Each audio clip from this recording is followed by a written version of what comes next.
ایک عورت جو اسکول میں ٹیچر تھیں بس میں سوار ہوئیں۔ بس میں کوئی سیٹ خالی نہیں تھی۔ ایک غریب عورت جو سیٹ پر بیٹھی تھی اس نے بڑی عزت کے ساتھ آواز دی، آ جائیے میڈم، آپ یہاں بیٹھ جائیں۔ کہتے ہوئے اس نے اپنی سیٹ پر استانی کو بٹھا دیا اور خود بس میں کھڑی ہو گئی۔ میڈم نے بہت بہت شکریہ ادا کیا اور کہا کہ میری تو بری حالت تھی، سچ میں۔ کہتے ہوئے وہ دعائیں دینے لگی۔ اس عورت کے چہرے پر ایک خوش کن مسکان پھیل گئی۔ کچھ دیر بعد استانی کی پاس والی سیٹ خالی ہو گئی، لیکن اس عورت نے ایک اور عورت کو جو ایک چھوٹے بچے کے ساتھ سفر کر رہی تھی اور مشکل سے بچے کو اٹھا پا رہی تھی، سیٹ پر بٹھا دیا۔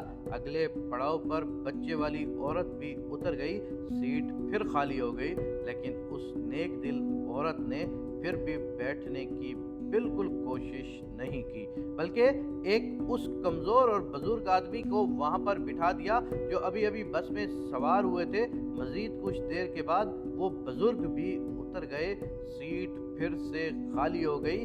بس میں اب چند مسافر ہی رہ گئے تھے۔ اب اس استانی نے اس خاتون کو اپنے پاس بٹھایا اور پوچھا کہ کتنی بار سیٹ خالی ہوئی لیکن آپ لوگوں کو بٹھاتی رہیں، خود بالکل نہیں بیٹھی، کیا بات ہے؟ اس خاتون نے جواب دیا، میڈم میں مزدور ہوں، میرے پاس اتنے پیسے نہیں ہیں کہ میں کچھ صدقہ و خیرات کر سکوں، تو میں کیا کرتی ہوں کہ سڑک میں پڑے پتھروں کو اٹھا کر ایک طرف رکھ دیتی ہوں، کبھی کسی ضرورت مند کو پانی پلا دیتی ہوں، کبھی بس میں کسی کے لیے سیٹ چھوڑ دیتی ہوں، پھر جب سامنے والا مجھے دعائیں دیتا ہے تو میں اپنی غربت بھول جاتی ہوں، میری دن بھر کی تھکن دور ہو جاتی ہے۔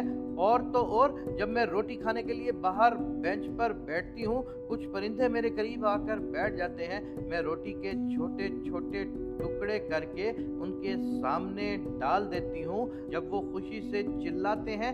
خدا کی اس مخلوق کو خوش دیکھ کر میرا پیٹ بھر جاتا ہے۔ اپنی گلی میں اپنے گھر سے آگے اور 4-5 گھروں سے آگے جھاڑو لگا دیتی ہوں، رویے پیسے نہ سہی، سوچتی ہوں دعائیں تو مل جاتی ہیں مگر مفت میں جو بندہ دعائیں سمیٹ سکتا ہے اسی کا فائدہ ہے یا نہیں؟ اور ہمیں کیا ہی لے کر وہاں پر جانا ہے؟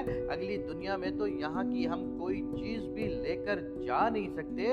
استانی ہکا بکا رہ گئی۔ ایک ان پڑھ سی دکھنے والی عورت اتنا بڑا سبق جو انہیں پڑھا گئی ہے، اگر دنیا کے آدھے لوگ بھی ایسی خوبصورت اور مثبت سوچ اپنا لیں تو یہ زمین سب کے لیے جنت کا ٹکڑا بن جائے۔ صدقہ و خیرات صرف پیسے سے نہیں، دل سے بھی کیا جا سکتا ہے۔ میں اپنے جتنے بھی دیکھنے والے ہیں ان سے ہاتھ جوڑ کے گزارش کرتا ہوں، اور کچھ بھی نہ ہو راستے سے پتھر ہٹا دینا، اور کچھ بھی نہ ہو کسی بزرگ کو سیٹ دے دینا، اور کچھ بھی نہ ہو کسی کے لیے مشکلات کو آسان کر دینا، دنیا کا سب سے قیمتی صدقہ و خیرات ہے۔